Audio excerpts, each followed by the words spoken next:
warahmatullahi wabarakatuh. Waalaikumsalam warahmatullahi wabarakatuh.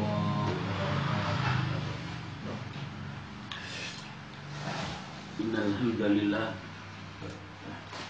nahmaduhu wa nasta'inuhu wa nastaghfiruh wa natubu ilaihi wa na'udzu billahi min shururi anfusina wa sayyiati a'malina.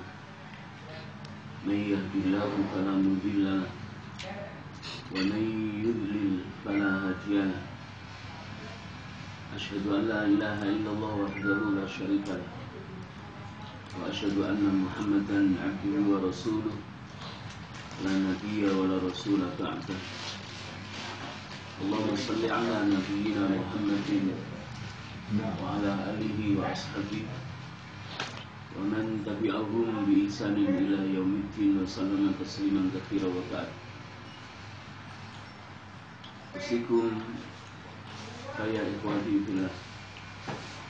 A'azzani Allah wa iyyakum wa rahimani wa rahimakumullah wa hadani Allah wa iyyakum wa iyaya bi taqwallahi wa ta'atihi la'allakum tattaqun la'allakum turhamun la'allakum tuflihun.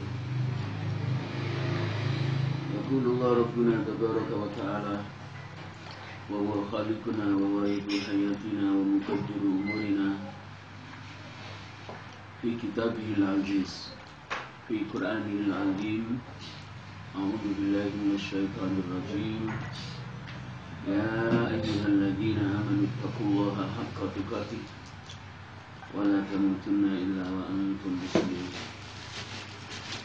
Allahumma anfa'na bima 'allamtana wa 'allimna ma yanfa'una wa zidna ilman warzuqna fahma.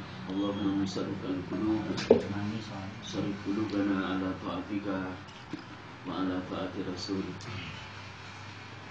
Amma ba'd. Ikhwati fillah, a'azzani Allah wa iyyakum. Alhamdulillah, segala pujian yang milik Allah Subhanahu wa taala. Kita bersyukur kehadirat Allah atas nikmat-nikmatnya yang Allah karuniakan kepada kita sampai pada malam hari ini. Nikmat iman, nikmat Islam dan nikmat ihsan, nikmat sehat, nikmat kesempatan. Kita bersyukur kepada Allah Subhanahu wa taala atas nikmat yang tak terhitung yang Allah karuniakan kepada kita.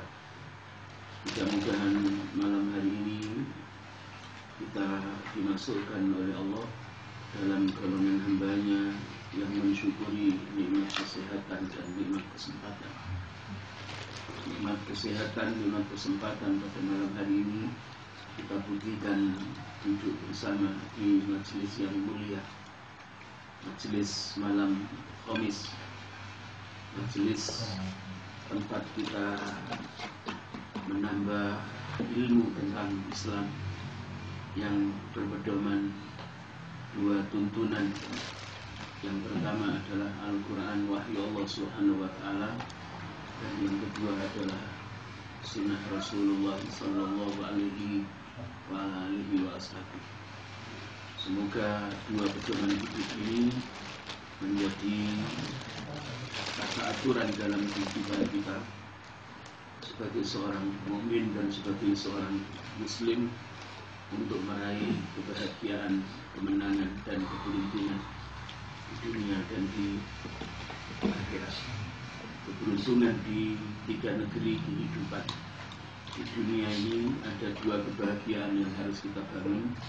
Kebahagiaan yang sifatnya temporal, kebahagiaan dunia dalam hidup berkeluarga, dalam hidup bertetangga, dalam hidup bermasyarakat, berbangsa dan bernegara. Semuanya kita harus merasakan kebahagiaan. Kemudian ada kewajiban juga bagi kita untuk membangun kebahagiaan jangka panjang, kebahagiaan akhirat.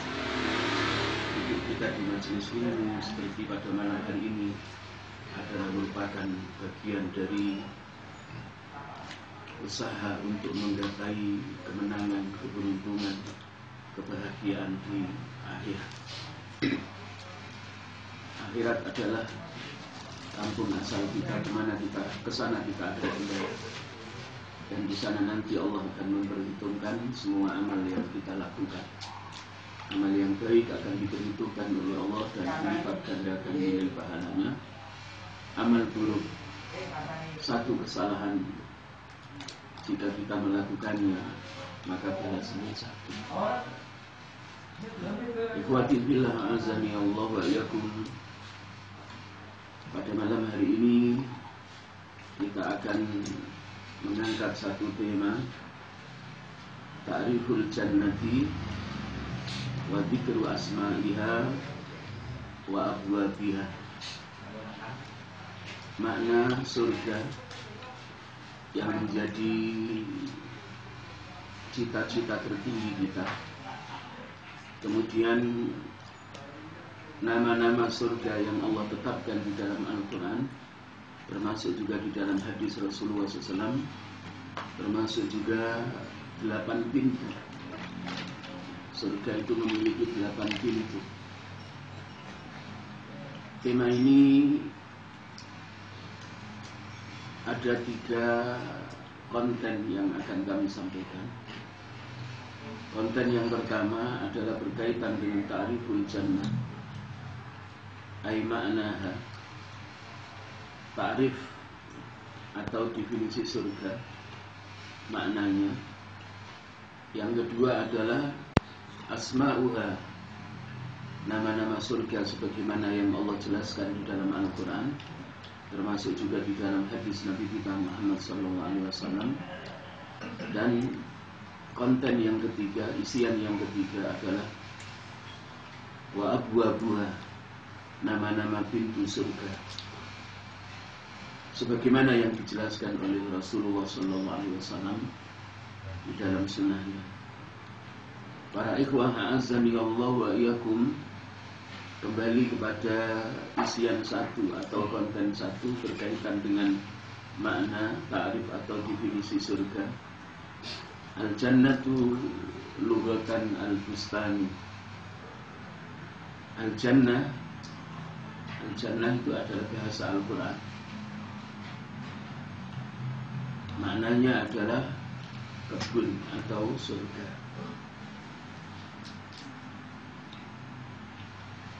Dalam makna atau ta'rif atau definisi menurut etimologi, menurut bahasa, al-jannah al-bustani. Jadi makna al-jannah adalah al-bustan, yakni kebun atau taman. Kebun atau taman. Wal arabu tusammi an-nakhil jannah.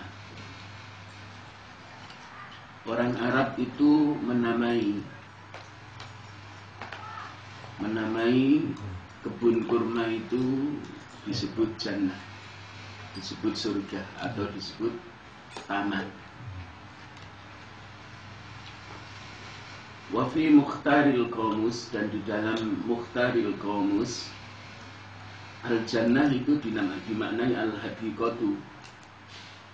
Al-hadiqatu itu kebun. Dhatus syajari, kebun yang memiliki pepohonan. Wan nakhli, dan kurma. Wa jam'uha, kata pluralnya, jadi isim jamak dari al-jannah, jinanun. Jinanun itu surga-surga atau taman-taman. Para ikhwah a'azzani Allah wa iyyakum. Kemudian makna al-jannah, ya, fil istilah, menurut istilah atau terminologi, huwa al-ismul am al-mutanawal litil kadar allati a'addaha Allahu liman ata'ahu. Surga adalah sebuah nama yang umum. Jadi sebuah nama yang umum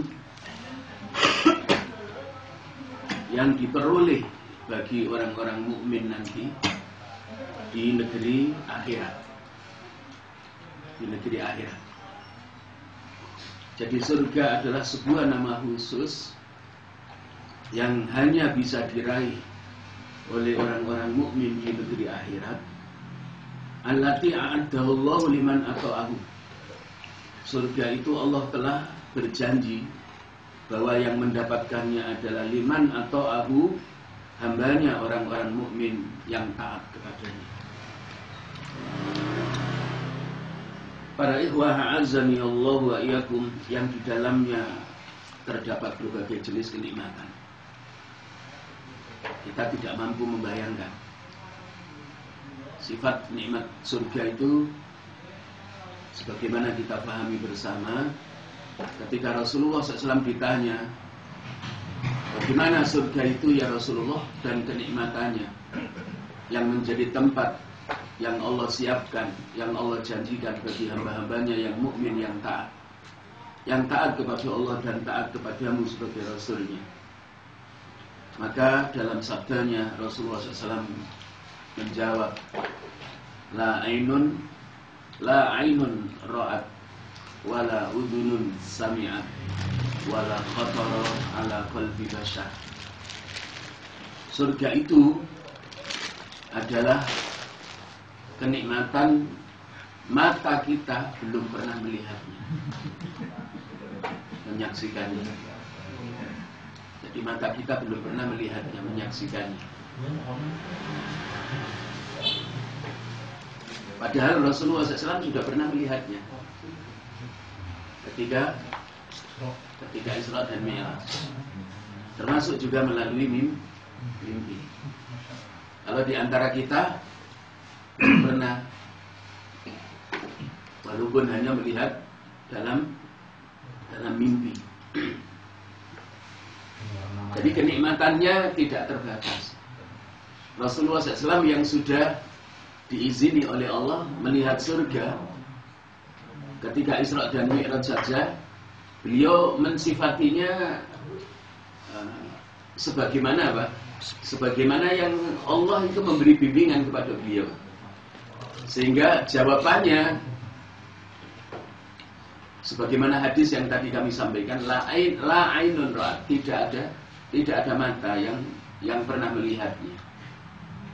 Wala udhunun sami'at, dan belum pernah telinga mendengar secara rinci bagaimana jenis-jenis kenikmatan yang Allah siapkan di surga, yang menjadi tempat kembalinya orang-orang mukmin yang taat kepadanya dan taat kepada Rasulnya.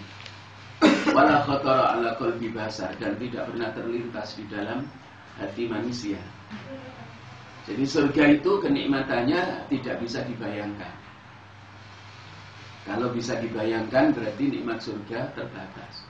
Kalau nikmat dunia bisa dibayangkan, yang hanya 1%. Jadi nikmat dunia itu hanya 1%. Allah berikan kepada kita, dan miliaran manusia kebagian. Ada yang kebagian banyak dari nikmat dunia, ada yang kebagian cukup sedang, ada yang kebagian kurang dari cukup. Tapi sebenarnya Allah Maha Adil, bahwa nikmat dunia itu semua makhluk yang Allah ciptakan, dari golongan manusia dan jin, termasuk juga hewan-hewan, itu terpenuhi dari nikmat dunia. Jadi tidak ada yang tidak terpenuhi. Karena jatah nikmat dunia, rizki yang Allah berikan kepada makhluknya yang hidup di dunia, itu sampai ajal tiba. Jadi tidak mungkin Allah memberi rizki hambanya yang umurnya 70 tahun, kemudian hanya diberi rizki dari nikmat dunia hanya 30 tahun. Jadi rizkinya tetap sesuai dengan umur yang Allah tetapkan. Walaupun ada yang mencari rizki dari nikmat dunia yang hanya 1% itu dengan jerih payah. Tapi ada yang diberi kemudahan oleh Allah Subhanahu wa Ta'ala. Ibarat sesuatu yang dipegang jadi uang. Tapi ada di antara saudara-saudara kita yang hidup dalam kesusahan, minal fuqara wal masakin, utang panting. Tapi tetap jatah rezeki yang Allah berikan itu sampai batas umur. Mereka diberi umur oleh Allah Subhanahu wa Ta'ala. Tidak yang umurnya 50 tahun diberi rezeki 25 tahun. 70 tahun seperti tadi kami sampaikan, hanya 30 tahun diberi rezeki. Jadi sampai batas akhir dari umur yang Allah tetapkan. Makanya tidak usah khawatir. Dan capaian rizki dari nikmat dunia yang hanya 1%, ketika umur kita 70 tahun atau bahkan 75, atau di antara kita ada yang ditetapkan oleh Allah umurnya 65 tahun, Allah itu tidak hanya memberi rizki yang dimakan hanya cukup sampai batas umurnya, tapi apa? Allah lebihkan. Makanya apa? Ada istilah apa? Harta peninggalan. Tapi ketika sudah menjadi harta peninggalan, hakikatnya tidak menjadi milik yang mencarinya. Walaupun aslinya adalah yang mencari. Ketika hamba Allah itu masih apa? Masih dalam keadaan sehat. Jadi orang dengan usahanya yang luar biasa mencari nikmat dunia, Allah beri tidak hanya sebatas selesai habis ketika umurnya sudah selesai.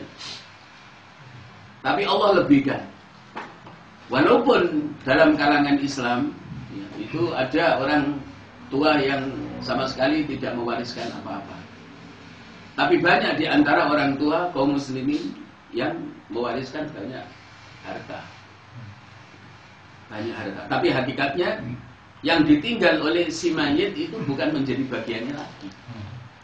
Yang menjadi bagiannya hanya yang dimakan ketika dia lapar, air yang diminum ketika dia haus pada saat masih belum meninggal, pakaian yang dikenakan untuk menutup auratnya kemudian menjadi lusuh. Lalu milik yang hakiki dari nikmat dunia yang dia berusaha untuk mendapatkannya adalah yang diinfakkan di jalan Allah, itu menjadi milik hakiki yang akan didapati ketika dia kembali kepada Allah. Makanya Pak, rizki yang hakikatnya rizki yang menjadi bagian kita itu 3. 2 kita nikmati di dunia, 1 kita nikmati di negeri asal, negeri akhirat. 2 kita nikmati di dunia, ketika kita lapar kita makan, kemudian lapar kita hilang. Endingnya adalah jadi kotoran. Ketika kita haus kita minum, endingnya menjadi air seni. Itu milik kita di dunia. Menutup aurat, kita membutuhkan pakaian.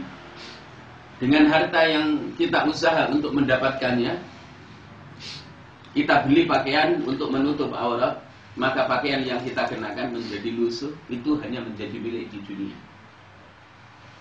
Tapi yang ketiga adalah milik hakiki, menjadi bagian kita di sisi Allah Subhanahu wa Ta'ala. 2,5% dari zakat kekayaan yang Allah titipkan kepada kita yang sudah mencapai nisabnya, termasuk juga tambahan dari zakat wajib 2,5% sedekah atau infak kita. Itu milik di negeri akhirat, dan hakikatnya itu menjadi bagian kita. Yang lainnya ketika tersisa ditinggal. 2, pakaian jadi lusuh, ditinggal juga. Yang kita makan pada saat kita lapar jadi kotoran, termasuk yang kita minum. Kalau nikmat surga 99%. Jadi Allah itu memiliki 100 nikmat, jenis nikmat. 1 jenis nikmat ya, di dunia. Banyak orang yang berusaha merebut nikmat dunia yang hanya 1%, tapi melupakan yang 99% yang tersimpan di sisi Allah Subhanahu wa Ta'ala. Al-jannatu wa na'imuha, surga dan seluruh kenikmatannya. Tapi seorang mukmin yang Allah istiqomahkan iman di dadanya, terinstal imannya, Islamnya, maka akan mampu membangun 2 kebahagiaan. Kebahagiaan jangka pendek temporal ini ya wajib kita untuk menggapainya. Karena dunia ini Diwariskan oleh Allah kepada orang-orang mukmin, orang-orang mukmin yang dipercaya oleh Allah untuk mewarisi dunia ini, bukan orang-orang kafir. Maka dalam firman-Nya, "Wa ansha'akum minal ardi wasta'marakum fiha." Dia Allah yang menciptakan kalian dari tanah dan menjadikan kalian pemakmurnya di muka bumi ini. Ya, karena manusia yang diciptakan oleh Allah dari tanah, dari bumi. Nah, bumi ini yang sesuai hidup di atasnya adalah manusia. Oleh karenanya malaikat meminta tidak diizini sama Allah Subhanahu wa taala. Karena tidak cocok kalau malaikat hidup di dunia. Allah sudah menyiapkan malaikat itu, ya, hidup mereka adalah di alam malakut. Walaupun malaikat Jibril diizini oleh Allah turun ke dunia menemui para nabi, para rasul yang diutus oleh Allah Subhanahu wa taala. Dan Rasulullah seorang nabi, seorang rasul yang diizini naik ke langit. Ya. Belum ada nabi lain yang diizini oleh Allah naik ke langit. Ketika apa? Ketika Mi'raj. Ketika Mi'raj. Dan Rasulullah SAW saat Mi'raj itulah diperlihatkan oleh Allah Subhanahu wa taala surga dan kenikmatannya, termasuk neraka. Termasuk neraka. Maka ketika Rasulullah SAW menyaksikan neraka, apa yang disampaikan melalui sabdanya? Inna aktsara ahliha an-nisa. Sesungguhnya kebanyakan penghuni neraka itu adalah golongan wanita. Rasulullah SAW juga diizini oleh Allah melihat surga dan kenikmatannya. Tapi apa? Ketika beliau ditanya tentang nikmat surga, jawaban beliau singkat sesuai hadis yang kami sampaikan tadi. La ainun ra'at wala udhunun sami'at wala khatara ala qalbi basar. Belum pernah mata melihat. Karena mata yang melihat pun tidak akan mampu mensifati. Kalau kita melihat dunia mampu mensifati. Ya. Melihat Mas Muqaddam bisa mensifati Mas Muqaddam. Jenggotnya putih. Ya, tingginya berapa? Senti.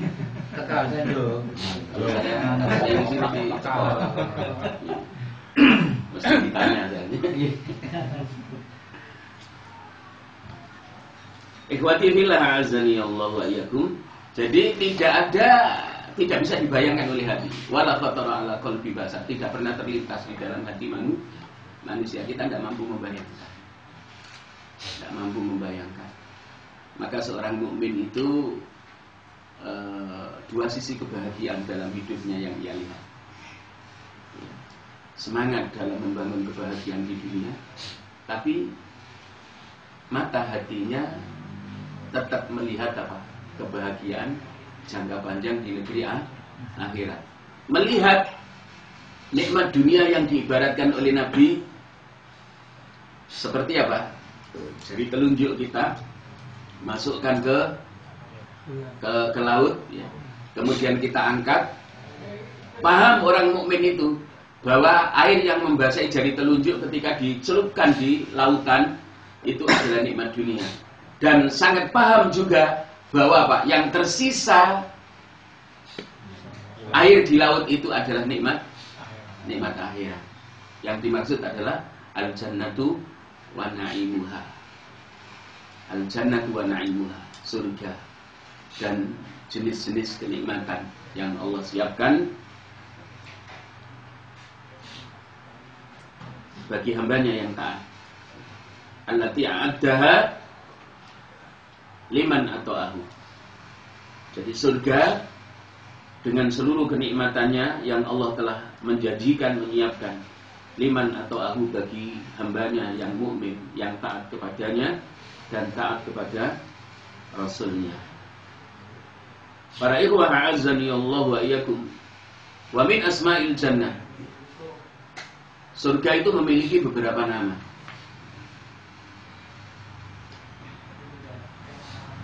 Di antara nama-nama surga Allah Subhanahu wa taala menjelaskan di dalam Al-Qur'an dengan nama Darussalam. Darussalam itu apa? Perkampungan yang penuh dengan kedamaian. Jadi perkampungan yang penuh dengan kesejahteraan, rumah yang penuh dengan kenikmatan, kedamaian dan ketenangan serta ketentraman. Sebelum kita masuk pada nama yang pertama, Darussalam, di antara nama-nama surga yang Allah firmankan dalam Al-Quran, ayat yang lain, surga sebagai balasan bagi orang-orang mukmin yang taat kepada Allah Subhanahu wa taala. Allah berfirman di dalam surah An-Nahl ayat 32. A'udzu billahi minasyaitonir rajim. Udkhulu al-jannata bima kuntum ta'malun. Masuklah kalian semuanya ke dalam surga bima kuntum ta'malun, dengan amal yang kalian lakukan pada waktu hidup kalian di dunia. Amal solih yang dimaksud, amal solih, ibadah-ibadah yang Allah wajibkan yang kita jaga selama hidup kita di dunia. Jadi surga itu hanya disiapkan oleh Allah bagi hambanya yang beramal solih, yang taat kepadanya. Amal solih yang pertama dalam Islam seperti kita pahami bersama adalah sholat 5 waktu. Sholat 5 waktu itu amal solih yang pertama. Setelah kita beriman kepada Allah Subhanahu wa taala, setelah kita beriman kepada para malaikatnya, beriman kepada kitab-kitabnya, para nabi, para rasulnya, setelah kita beriman kepada hari akhir, hari kiamat, hari di mana kita akan mendapatkan balasan dari seluruh amal yang kita lakukan, setelah kita beriman kepada qadar Allah khairihi wa syarrihi, maka amal yang pertama yang Allah wajibkan adalah sholat 5 waktu. Jadi amal solih yang pertama itu sholat 5 waktu. Jenis-jenis amal solih itu Allah jelaskan di dalam rukun Islam. Rukun yang kedua sampai rukun yang ke-5. Kalau rukun yang pertama itu pondasinya 2 kalimat syahadat. Itu amal pokok yang wajib. Ada berapa? Ada 4. Disebut amal solih. Jadi bekal kita kembali kepada Allah Subhanahu wa taala untuk mendapatkan surga. Dan sholat, zakat, puasa, haji itu sebuah ibadah pokok yang membangun ketakwaan. Dan ketakwaan itu adalah sebaik-baiknya bekal. Maka di dalam Al-Quran Allah Subhanahu wa taala berfirman, "Wa tazawwadu fa inna khairaz zadi taqwa." Dan bekalilah dirimu. Wa tazawwadu, dan carilah kalian bekal. Di dunia saja juga butuh bekal. Kita mau ke Surabaya juga butuh bekal. Yang puji saja butuh bekal. Jadi 3 kehidupan itu butuh bekal. Kehidupan di dunia butuh bekal, kehidupan ke alam barzakh, kehidupan yang kedua sampai kehidupan ke akhirat butuh bekal. Tapi bekal dunia bisa kita bawa ke akhirat.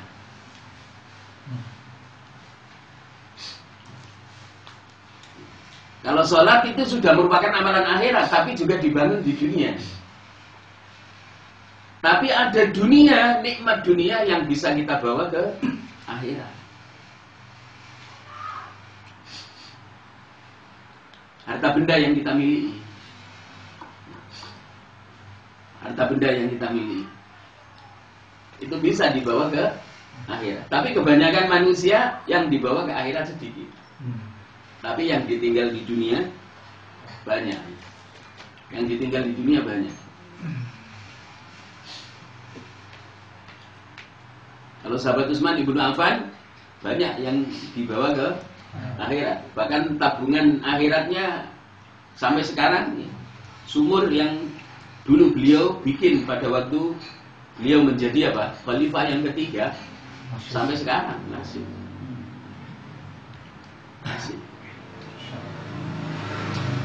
Seorang sahabat yang yang kaya raya. Yang kaya raya. Allah memberikan dunia yang melimpah ruah kepada sahabat Utsman. Tapi sahabat Ali, Allah tidak beri kekayaan, Allah beri ilmu. Maka sahabat Ali bin Abi Thalib itu adalah, kalau Rasulullah itu Madinatul Ilmi wa Aliyun babuha. Kalau Rasulullah itu kotanya ilmu, maka pintunya adalah Ali bin Abi Thalib. Ali bin Abi Thalib radhiyallahu anhu ta'ala. Kembali ke surga, di mana nanti di hari kiamat orang-orang mukmin hamba Allah yang taat itu dipersilakan oleh Allah masuk surga dengan amal yang mereka lakukan pada waktu hidup di dunia. Jadi udkhulu al-jannata bima kuntum ta'malun. Udkhulu padha manjinga sira kabeh al-jannata ing dalem swarga bima kelawan amal, bima kelawan barang, kelawan apa-apa kuntum ana sira kabeh ta'malun iku padha nglakoni sira kabeh. Jadi surga itu yang merupakan kenikmatan abadi kekal selamanya. Allah mempersilakan hamba-hambanya yang mukmin masuk surga karena amal sholih yang pada waktu hidup di dunia mereka telah mempersiapkan. Maka amal yang wajib itu para ikhwah azani Allah wa iyyakum, sebenarnya ada 4 dalam rukun Islam. Kalau sholat itu semua kaum mukminin tidak boleh tidak boleh ditinggalkan. Walaupun walaupun ada udzur syar'i, sakit tetap tidak boleh ditinggalkan. Tidak boleh ditinggalkan dalam kondisi sehat. Maka sholat ditunaikan dalam keadaan normal. Dalam keadaan normal. 4 rakaat zuhur ya 4 rakaat, tidak boleh dikurangi, tidak boleh dipotong. Diperbolehkan ketika kita dalam safar, dalam bepergian. Dalam bepergian walaupun kita sehat, boleh yang 4 rakaat dikosor menjadi 2, bahkan bisa digabung jadi 1, baik jamak takdim maupun jamak takhir. Tapi ketika dalam keadaan sakit tetap harus dijalankan, tidak boleh ditinggal. Tidak boleh ditinggal. Kalau zakat bagi yang tidak mampu boleh ditinggal karena tidak mampu. Boleh ditinggal. Hanya wajib bagi apa? Yang mampu, yang memiliki harta kekayaan yang sudah mencapai nisabnya. Wajib untuk menunaikan zakat 2,5% diberikan kepada saudara-saudaranya yang masuk dalam 8 asnaf. 8 golongan oleh Allah di dalam surah At-Taubah. Puasa wajib bagi setiap mukmin yang mampu. Tapi yang tidak mampu boleh meninggalkan puasa. Kalau tidak mampunya kok selamanya tidak mampu, seperti orang yang sudah tua renta. Orang yang sudah tua renta tidak memiliki kemampuan untuk menahan lapar dan dahaga menunaikan ibadah saum di bulan Ramadan, boleh. Cukup dengan membayar apa? Fidyah. Membayar fidyah. Tapi bagi yang udzur syar'i, wanita yang menstruasi dalam keadaan dia yang seharusnya wajib berpuasa kalau tidak menstruasi di bulan Ramadan, maka boleh meninggalkan puasa, tapi tetap punya kewajiban untuk mengqadha. Berapa jumlah hari puasa wajib puasa Ramadan yang ditinggalkan? Termasuk wanita yang menyusui dalam keadaan nifas. Termasuk orang yang sedang sakit di antara kaum mukminin dan mukminat, tapi masih ada harapan sembuh. Maka ketika sembuh wajib untuk mengqadha berapa hari puasa yang ditinggalkan dari puasa wajib di bulan Ramadan. Kalau haji bagi yang wajib, bagi yang mampu, walaupun itu menjadi bagian dari rukun Islam yang kelima, tidak semua kaum muslimin wajib menunaikan ibadah haji. Yang wajib hanya yang mampu. Kalau yang tidak mampu gugur. Maka yang harus dibangun orang yang tidak mampu menunaikan ibadah haji dan tidak mampu untuk menunaikan zakat dari harta kekayaan yang Allah titipkan kepadanya karena belum mencapai nisabnya, maka yang dibangun adalah 2 amal wajib yang pokok. Salat dan puasa.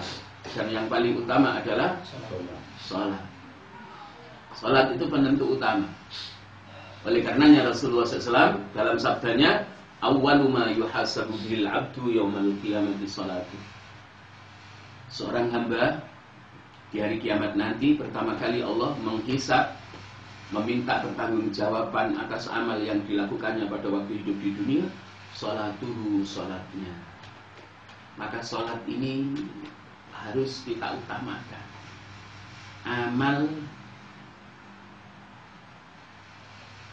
Kalau amal yang lain bisa sambil nyambi. Kalau sholat itu tidak boleh sambil nyambi, sambil bulan. Kalau sholat itu waktu betul-betul apa? Dari takbiratul ihram sampai salam itu untuk Allah. Tidak boleh ada orang yang mengganggu. Kalau kita baca Quran, ada orang yang datang mengucapkan assalamualaikum, kita tetap diwajibkan untuk menjawab waalaikumsalam. Kalau ketika kita sholat, tidak ada kewajiban untuk menjawab salam.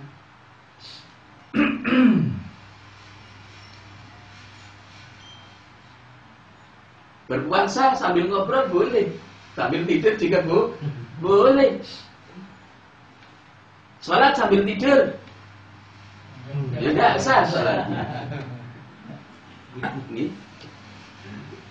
Zakat sambil ngobrol, ngasih datang ke rumah saudaranya yang tidak mampu ya, nguai duit sedikit tapi ngomongin 1 jam boleh. Iya, karo moci nih gue dewe kalau sudah zakat.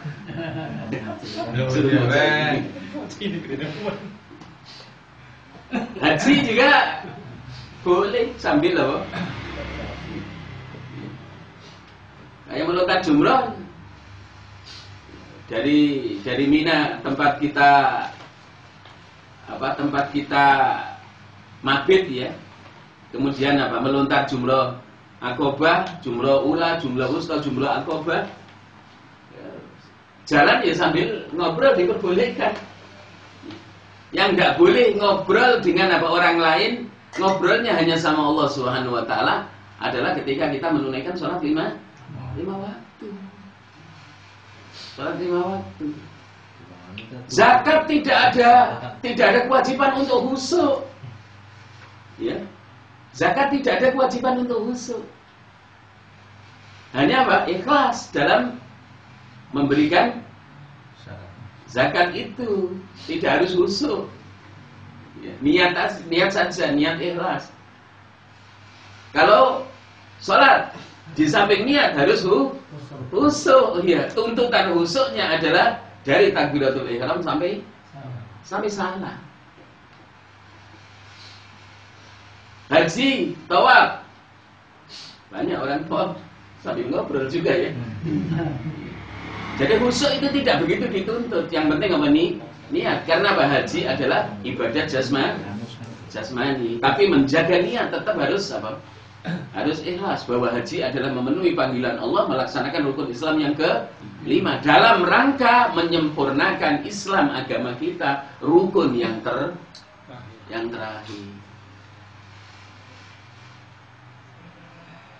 Wati billah ma'azzani Allah wa iyyakum. Kembali ke nama yang pertama yang Allah sebutkan di dalam Al-Quran.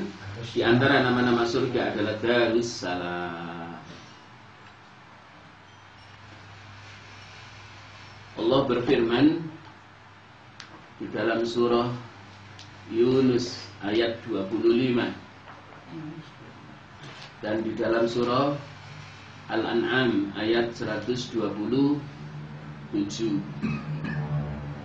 Wallahu yad'u ila daris salami wa yahdi man yasha'u ila siratim mustaqim.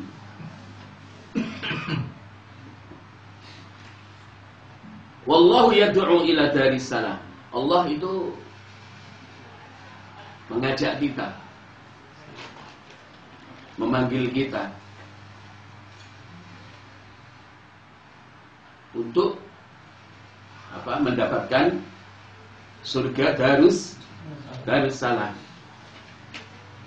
Mengajak kita masuk surga melalui amal solih yang Allah fardukan. Sebagaimana ayat yang pertama tadi kami sampaikan, yang Allah firmankan di dalam surah An-Nahl ayat 32, udkhulu al-jannata bima kuntum ta'malun. Masuklah kalian wahai hamba-hambaku ke dalam surga dengan amal yang kalian lakukan pada waktu hidup di dunia. Lah Allah mengajak kita masuk ke dalam surga Darussalam adalah dengan apa? Dengan beriman kepadanya, dengan ketaatan kepadanya, dan ketaatan kepada Rasulnya. Wa yahdi man yasha'u, dan Allah memberi hidayah, memberi petunjuk kepada hambanya yang ia kehendaki. Ila siratim mustaqim, ke jalan yang lurus. Karena jalan yang lurus, di mana Allah memberi hidayah, memberi petunjuk kepada hambanya yang dikehendaki, inilah jalan menuju surga Darussalam. Kalau orang yang tidak mau mengikuti petunjuk Allah, mengikuti jalan yang lurus, maka dia tidak bisa masuk ke dalam surga Darussalam. Masuknya adalah ke dalam neraka. Karena yang diberi kesempatan oleh Allah Subhanahu wa taala, yang diberi hak oleh Allah Subhanahu wa taala untuk masuk ke dalam surga Darussalam adalah hambanya yang diberi hidayah. Dengan hidayah dia melaksanakan yang Allah perintahkan.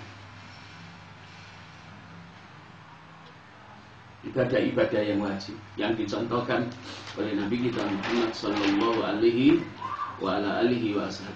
Kemudian di dalam surah Al-An'am ayat 127, lahum darussalami 'inda rabbihim wa huwa waliyuhum bima kanu ya'malun. Lahum, bagi mereka hamba-hamba Allah Subhanahu wa taala yang mukmin,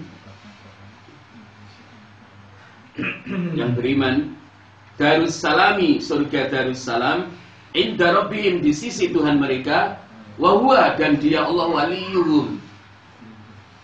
waliyuhum penolong mereka, bima kanu ya'malun, mereka diberi balasan oleh Allah Subhanahu wa taala. Surga Darussalam adalah bima kanu ya'malun, dengan amal yang mereka lakukan pada waktu hidup di dunia.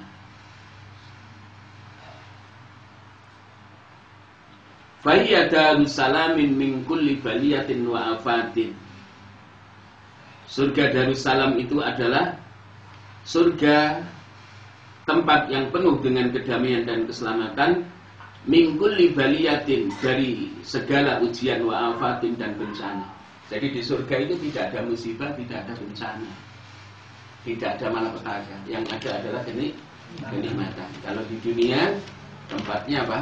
Musibah, tempatnya ujian, tempatnya bencana. Yang terkena bencana tidak hanya orang-orang kafir saja, orang-orang mukmin juga ada di antara mereka yang terkena bencana sebagaimana yang Allah kehendaki. Karena bencana itu, musibah itu, kadang-kadang Allah menguji bagi hambanya, siapa di antara hambanya yang mukmin itu yang memiliki kesabaran yang tinggi dalam menjalani kehidupan. Ikhwati fillah a'azzani Allah wa iyyakum. Kemudian yang kedua, Darul Khuldi. Ada surga yang dinamai oleh Allah dengan nama Darul Khuldi, perkampungan yang kekal, tempat yang kekal abadi.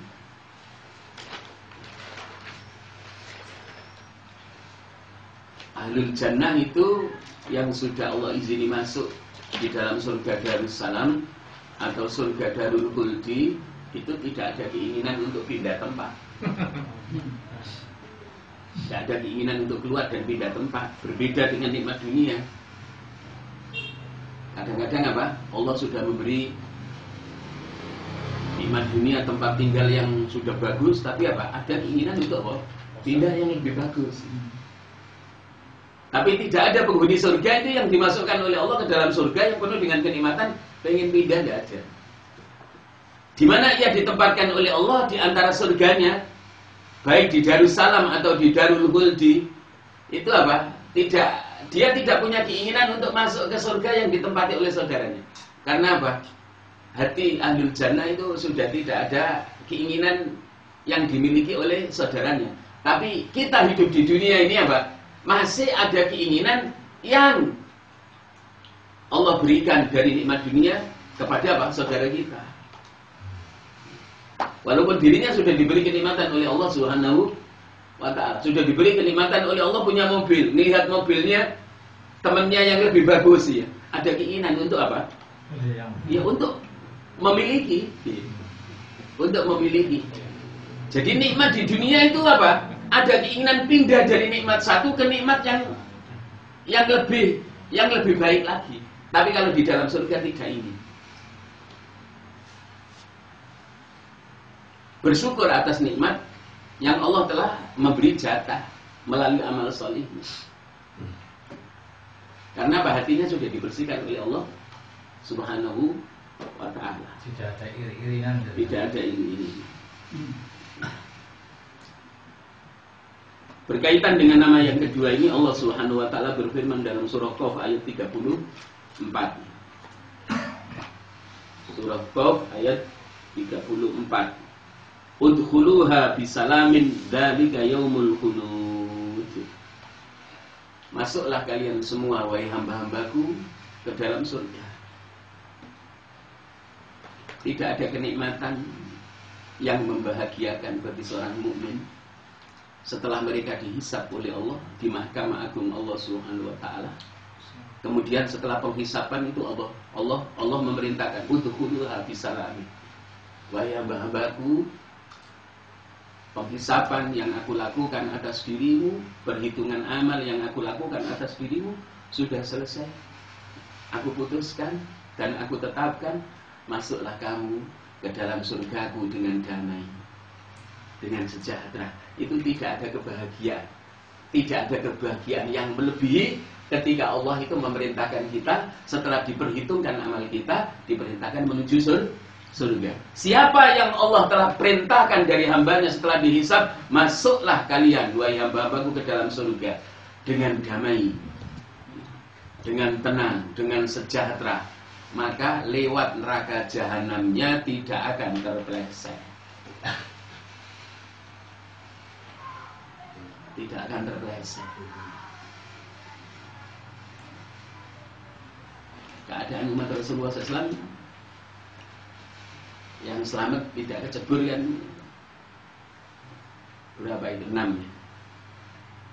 Yang pertama, menyeberangi surga seperti apa? Kilat, cepat, kalbarkil khatif, cepat sekali, lebih cepat dari apa? Kerdipan mata. Yang kedua, seperti angin bertiup kencang, karihil mursalah. Minhum man yamurru ala sirati karihil mursalah. Angin bertiup kencang. Kalau yang pertama, min ummati man yamurru ala sirati kalbarkil khatib. Sebagian dari umatku ada yang menuju surga lewat neraka seperti kilat kecepatannya. Yang kedua seperti angin bertiup kencang. Yang ketiga karatu bil farasil jawad, seperti mengendarai apa? Kuda yang sangat baik kecepatannya. Seperti lari, jalan kaki. Yang keenam apa? Ngengsot. Sing ngengsot sebenarnya. Tapi tetap Allah jaga. Saking hati-hatinya. Kembalinya apa? Kembalinya kepada minimalis dari amal yang dilakukan pada waktu hidup di dunia. Ngengsot, wedi. Yang pertama, yang kedua, yang ketiga, ya.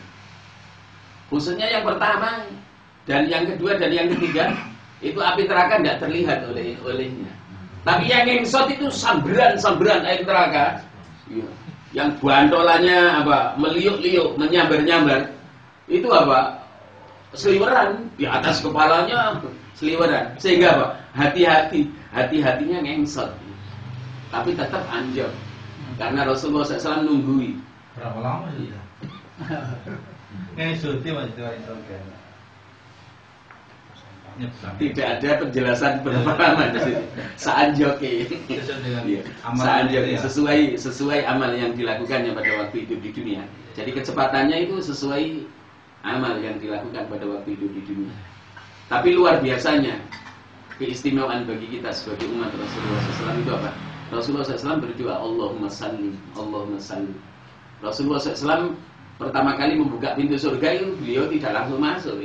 Tapi apa? Nunggunya Umatnya doa khusus untuk umatnya ya, sebagaimana yang disabdakan oleh beliau dalam hadis yang sahih, Allahumma sallim, Allahumma sallim, selamatkan ya Allah umatku yang sedang meniti jalan menuju surga. Umatnya ingatan fiksu. Wallahu a'lam. Dua yang kami sampaikan pada malam hari ini tentang nama-nama surga. Insya Allah nanti akan kita lanjutkan pada pertemuan berikutnya. Dan cita-cita tertinggi kita adalah mendapat surga, selamat dari api neraka. Itu cita-cita akhirat. Bukan berarti cita-cita kita bahagia di dunia kita hilangkan. Ada dua cita-cita. Cita-cita jangka pendek bahagia di dunia, dan cita-cita jangka panjang bahagia di akhirat. Ya, jangan milih ngengsot, yang penting selamat ya, rekasa. Yang ngengsot itu rekasa. Makanya ketika kita minta surga saja, Rasulullah itu ngajari kita suruh minta surga Firdaus. Surga Firdaus adalah surga tertinggi di bawah arasnya Allah Subhanahu wa taala, surga yang ada di tengah-tengah. Jangan minta surga emperan. Tapi yang ngengsot itu tidak termasuk umat yang terakhir dari umat Rasulullah yang masuk surga. Umat yang terakhir yang nyicipin neraka. Jadi ada yang apa? Ada yang gelombang yang ketujuh yang tidak selamat menyeberang, kecemplung. Ada yang diadab oleh Allah dibakar sampai mata kaki, ada yang sampai pertengahan betis, ada yang sampai betisnya, ada yang sampai ke lutut, ya. Tapi ada yang sampai ke perut, tidak sampai ke itu. Karena apa? Allah tidak membakar wajahnya hambanya yang sujud dan hati, karena hati ada dua kalimat syahadat.